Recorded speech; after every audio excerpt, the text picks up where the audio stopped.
Diretamente, assim, o idoso que teve Covid, ele evolui, mesmo que de forma assintomática, a gente tem percebido muito isso, mesmo ele sem sintomas respiratórios ou com poucos sintomas respiratórios, eles evoluem com algumas sequelas, né, que a gente chama de síndrome pós-Covid, Covid longa. Então, independente dele ter sintomas mais graves ou não, durante a Covid, ele pode evoluir com sintomas como fadiga. A fadiga ela é o mais comum de todos, né? O paciente, depois da Covid, e aí tanto faz idoso como adulto jovem, eles evoluem com uma síndrome de fadiga crônica, parecida com a clássica síndrome de fadiga crônica. Falta de energia, indisposição, fraqueza. Então eles evoluem com esse sintoma que é bem presente, independente, como eu disse, de ter feito o sintoma respiratório ou não. Muitos até a gente... não, eu tive Covid leve, mas você vai ver os exames, o rim deu uma piorada, o paciente ficou esquecido, o paciente ficou fadigado, ficou ansioso, ficou com insônia. Então as sequelas elas são também relacionadas com sintomas respiratórios leves. Então fadiga é um bem importante que no paciente idoso ele pode colocar o paciente de ladeira abaixo, assim, vamos dizer. Ele pode piorar a funcionalidade, ele pode diminuir a marcha, facilitar a queda, piorar aquela cascata de perdas em espiral, um paciente frágil que vem perdendo resistência, vem perdendo peso, vem perdendo apetite. A fadiga ela se soma e pode colocar o paciente numa piora funcional bastante importante. E ela pode se confundir com outros sintomas. Teve a Covid, a gente tem o sintoma de fadiga e o paciente ficar, ou o profissional ficar achando que pode ser uma outra causa de fadiga e na verdade pode estar relacionada com essa síndrome pós-Covid, mesmo no paciente que teve pouco sintoma respiratório. Um outro sintoma bem comum, e aí é uma parte que preocupa bastante os idosos, é a questão do esquecimento, né? O déficit cognitivo, a perda da área da linguagem, geralmente é na cognição, na área da linguagem. Eles evoluem depois da Covid com esquecimento bem perceptível, isso adulto jovem e idoso também. Tem se estudado bastante a causa desse esquecimento pós-Covid e tem se achado mecanismos parecidos com a demência de Alzheimer. Não é que o paciente evolui com Alzheimer não, mas ele evolui com um tipo de esquecimento que a causa é bem parecida com a doença de Alzheimer. Então, pacientes que têm já uma reserva cognitiva baixa, eles quando têm a Covid, eles podem ficar com essa sequela de déficit cognitivo, de esquecimento, de algumas funções cognitivas. Isso tanto faz, como eu falei, no adulto jovem como no idoso, só que no idoso preocupa mais, que ele abre um quadro de demência. A Covid ela pode precipitar, antecipar a abertura de um quadro de demência que talvez ou nem fosse aberto durante a vida ou demorasse mais alguns anos. Então, pacientes que têm reserva cognitiva baixa, principalmente, que têm predisposição, pacientes que ficam com essa sequela do esquecimento, eles podem sim estar abrindo um quadro de demência. Então, esquecimento é um sintoma bem também comum depois da Covid como sequela da doença, da própria Covid. E tem que se tratar. Hoje a gente já faz intervenções que já diminui, logicamente, o sintoma ou cessa o sintoma e já antecipa um tratamento que provavelmente seria necessário no futuro. Então tem que ser abordado. O esquecimento ele tem que ser abordado de maneira bem direta, de maneira precoce, assim que o paciente tiver com condições de tratar. Existem vários outros. A Covid ela pode o paciente evoluir com gosto amargo, com perda de apetite, com piora do sono, com piora da ansiedade. Tudo isso traz muitas repercussões na saúde física do paciente idoso que muitas vezes já estava limitado. E ele pode cair nessa cilada de, não, eu tive poucos sintomas respiratórios e esses sintomas provavelmente não são da Covid, já que eu fui assintomático. E isso não é bem verdade. Na verdade, independente da gravidade dos sintomas, você pode ter a síndrome do Covid longa pós-Covid. O senhor falou aí num assunto importante, que é essa questão dos sintomas leves. Hoje, praticamente, temos uma boa quantidade de idosos já vacinados. Isso reflete nas sequelas, por exemplo, aqueles idosos que já foram vacinados, por consequência, os que adoecerem vão adoecer com sintomas leves e, consequentemente, essas sequelas serão leves ou não é bem assim? Geraldo, na verdade, isso a gente ainda não tem estabelecido, porque a vacinação já foi agora, nos últimos meses, e a gente ainda não tem o pós-vacinação. Né? Tem aqueles pacientes, tem pouca publicação na literatura, se também a vacina vai evitar sintomas em outras áreas que não só o pulmão. Teoricamente, sim, né? Teoricamente, a pessoa vacinada ela vai ter uma menor agressão da doença, consequentemente as sequelas serão menores. Então acredita-se que sim.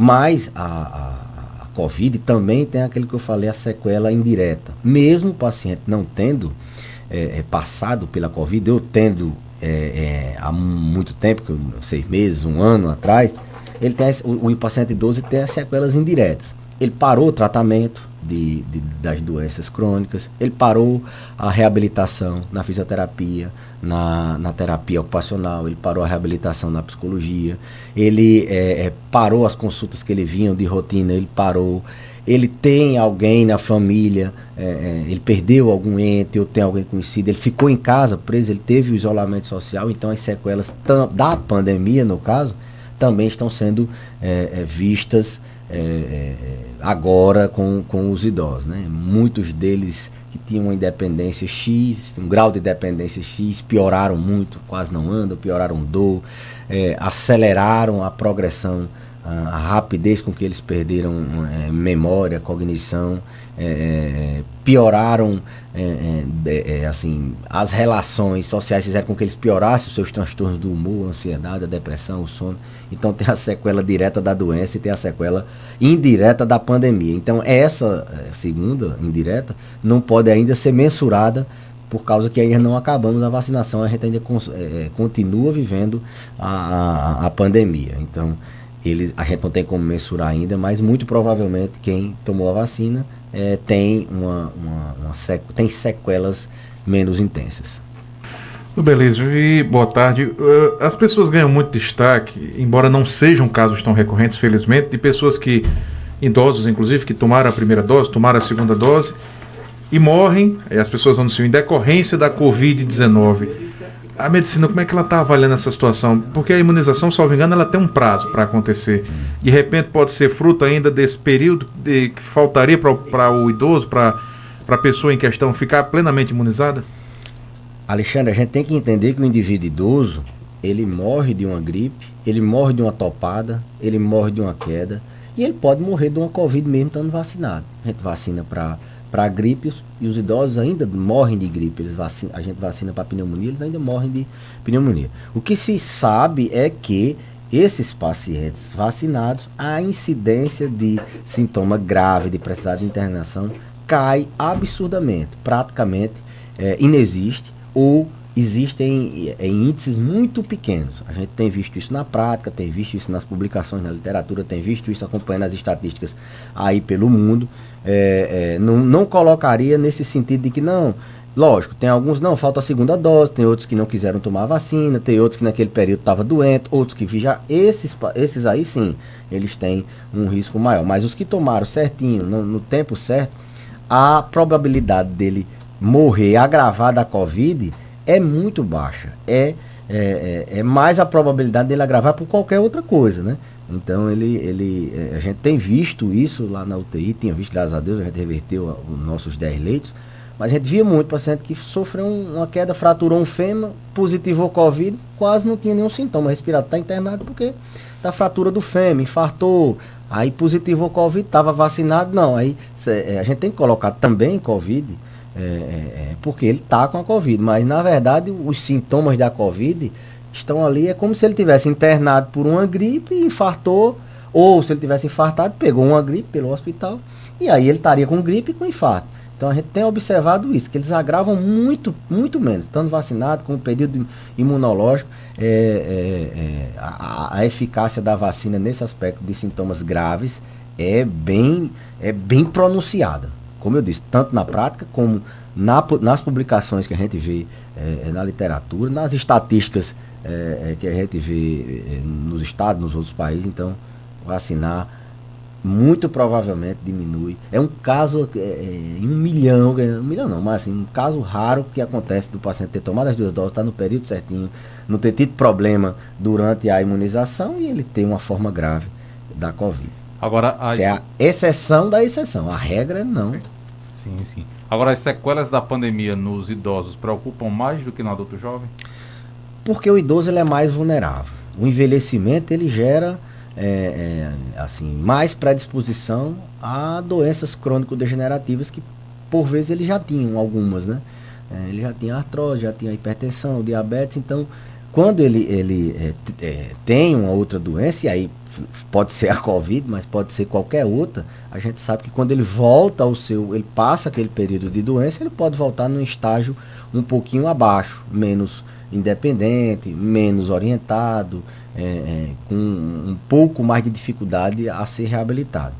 Entretanto, a Covid ela tem essa marca de alguns sintomas de algumas sequelas serem mais pronunciadas. Essa neurológica que eu falei, do esquecimento, as psiquiátricas que são os transtornos de ansiedade, os transtornos de depressão, insônia, eles são bem comuns pós-Covid. A fadiga, a dor crônica também são muito comuns, sintomas gastrointestinais, boca seca, boca amarga, eles têm esse sintoma bem assim, pronunciado. Então, qualquer outra doença no idoso, ela pode gerar, Geraldo, uma sequela, mas a Covid tem peculiaridades um pouco próprias, assim vamos dizer. Mas leia-se que idoso ele é mais vulnerável a agravar, é mais vulnerável mais difícil de se recuperar em qualquer cenário. E aqueles mais com um número maior de doenças, ou aqueles com uma síndrome de fragilidade, esses é que têm mais dificuldade de se reabilitar. A gente às vezes passa despercebido. Ele não caía antes e agora ele está caindo, ele emagreceu um pouco. Isso conta muito. Num adulto jovem não faz tanta diferença, mas num paciente que tem uma reserva fisiológica baixa já, isso faz muita diferença. Então, beleza, a gente vai rodar a pergunta da Cícera, nossa ouvinte a Cícera, e ela mandou uma foto do idoso com um problema de pele. Aqui ela faz a pergunta enquanto eu mostro aqui a imagem para o doutor Belísio. Boa tarde. Doutor Belísio, isso é um corbeiro ou não? Diz que é corbeiro, disse que é fogo chevado. Faz bem que ninguém que está com isso, remédio não fica bom, diz que queima que são. As lesões bolhosas, com bolhas claras, transparentes, né? Esse líquido transparente, parecem bem uma lesão pela varicela zoster, o cobreiro. Agora, o lugar é que não está aparecendo bem. Eu acho que isso aí é uma perna, é um braço, é um membro. Não é tão típico, não. Parece uma queimadura, parece também é um braço, né? Parece uma queimadura por algum inseto, então, queimadura por água quente, por outra. Mas também parece com varicela zoster. O cobreiro, varicela zoster, é bem mais comum na terceira idade do que no adulto jovem, em virtude da imunossenescência, em virtude do envelhecimento do sistema imunológico, das defesas. A gente, quando envelhece, a gente tem um sistema imunológico um pouco diferente, menos eficaz do que no adulto jovem. Por isso que o idoso ele faz mais infecção, ele morre mais por infecção. E aí o vírus da varicela ele fica adormecido na medula da gente, no gânglio. E quando a gente tem imunidade baixa, o envelhecimento pode cursar com isso, ele volta, ele reativa e ele faz uma lesão exatamente na topografia do nervo que ele está adormecido. Então, é uma lesão, como eu falei, vermelha, com bolhas claras, que queima, arde bastante, pode dar complicações futuras. A neuralgia pós-herpética é bem comum, incomoda, incapacita bastante o paciente idoso. E os lugares mais variados. A forma mais grave é a oftálmica, né? A que pega o olho. Então, pacientes podem até perder a visão. Isso tem que ser levado em consideração. Parece mesmo essa lesão, só a topografia, como eu disse, que não está aparecendo, mas é bem comum o cobreiro, o varicela zoster no paciente idoso, em virtude menor eficácia do seu sistema imunológico. Eles têm uma reativação do vírus da catapora, do cobreiro, e aí, quando essa imunidade cai, ele exacerba e dessa lesão que queima, arde, dói, forma bolhas, e pode dar muita dor de cabeça, não dor na cabeça, mas pode dar muito problema, pode ser uma sequela importante, a neuralgia pós-herpética. Tem mais pergunta, tem mais ouvinte querendo falar com a gente, vamos ouvir. Boa tarde, doutor Belisa, é Maricuda aqui do Castelo. É que eu tenho uma vizinha minha, é uma velhinha de 84 anos, ela todo dia ela sente como uma agonia e ela teve a Covid. Será que é consequência da Covid? Será? No paciente idoso a gente tem os sintomas, eles são mais discretos, eles são mais sutis. Uma agonia ela pode ser tudo e pode não ser nada, né? Então, num paciente idoso teria que detalhar melhor, teria que examinar, teria que dar uma conversada, ver se esse sintoma não já tinha antes, ver se tem alguma coisa que possa estar associada a esse sintoma, descrever melhor o que é a agonia. Eles têm mania de dizer, eu estou com agonia. Agonia é o quê? É um mal-estar, é uma vontade de vomitar, é um acelero, é uma impaciência. Então teria que detalhar melhor esse sintoma de agonia para a gente poder, a partir daí, caracterizar bem esse sintoma, a gente pensar em doenças próprias da velhice, que muitas vezes se apresentam de maneira atípica, sem sintomas clássicos daquela patologia. Se ela me perguntar se pode ser a Covid, eu diria pode. Pode sim ser a Covid, manifestando um sintoma inespecífico, mas que se a gente puder detalhar melhor, examinar direitinho, a gente possa ser até que afaste ou não se é uma sequela da Covid. Então, beleza. Inclusive, muitos ouvintes nossos, eles perguntam sempre, quando o senhor fala da questão de alguns sintomas inespecíficos, a questão das famosas taxas, né? Triglicerídeos, colesterol, enfim, a própria diabetes. Essas agonias, como por exemplo, dormência nos membros, a cabeça um pouco grossa, e as pessoas sempre perguntam isso. Pode ser sinal de alguma dessas taxas mais elevada?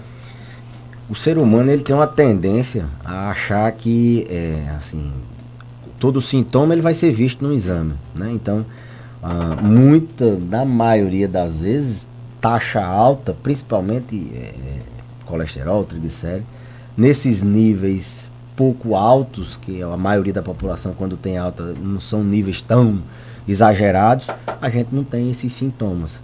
Esses sintomas, eles dão sim, taxa alta dá sim esses sintomas, mas em níveis bem maiores.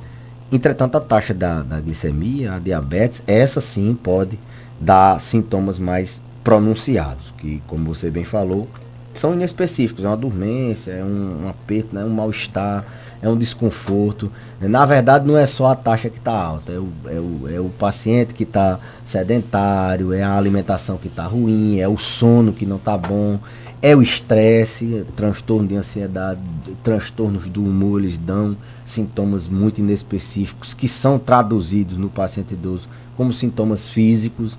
Então, Alexandre, o que eu poderia lhe dizer sim, a diabetes ela pode, a glicemia, o açúcar no sangue alterado, ele dá muito esses sintomas. Já as taxas altas, mesmo no adulto jovem, se o idoso ele já tem sintomas menos específicos, mesmo no adulto jovem, não é tão comum, a não ser que esteja muito alterado. Esses sintomas constitucionais, assim a gente pode dizer, eles não são tão comuns. A gente relaciona muito a sintomas gerais com um nível, porque ali o exame está dizendo que está alto, eu estou sentindo isso, mas não necessariamente tem essa relação. A diabetes sim, mas o colesterol e triglicéridos só se eles estiverem em níveis muito alterados. É uma pergunta recorrente que as pessoas muitas vezes associam e na verdade é tudo um entorno, né? O sono que está ruim, o estresse, a alimentação que não está boa.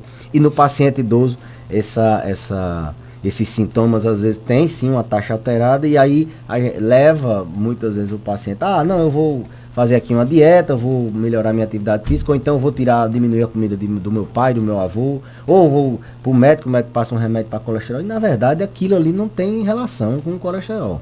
O colesterol está um pouquinho alto sim, mas aqueles sintomas a gente perde tempo de investigar outras causas que dão esse sintoma mais comumente.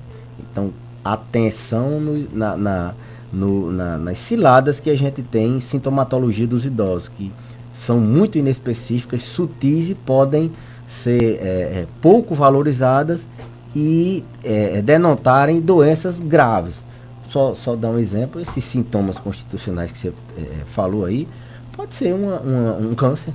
Num paciente idoso, o câncer se manifesta bem assintomático. Pode ser uma doença grave, uma doença mental grave, pode ser não diria uma taxa, mas um exame, uma infecção, alguma coisa que seja grave. Mas a maioria das vezes não é. E a maioria das vezes também não está relacionada não com taxa alta, a não ser diabetes. E aí a gente acaba criando restrições desnecessárias nesse caso? É a questão da automedicação, né? O paciente, ele tem o hábito, o ser humano, né? Hoje com a informação, as pessoas vão na internet, consultam uma pessoa, não, vou aqui, fiz meus exames, tá alterado, eu estou sentindo isso, e aí já começa a mudar de estilo de vida, então às vezes até dá certo, porque às vezes era realmente o estilo de vida que não estava bom. Mas o recomendado é sempre, principalmente o paciente idoso, que tem esse viés de você ter uma doença grave com sintomas brandos ou às vezes até inexistentes. Procurar sempre o auxílio médico, o auxílio do profissional de saúde que possa ali fazer uma avaliação mais minuciosa e descartar alguma coisa grave ou não.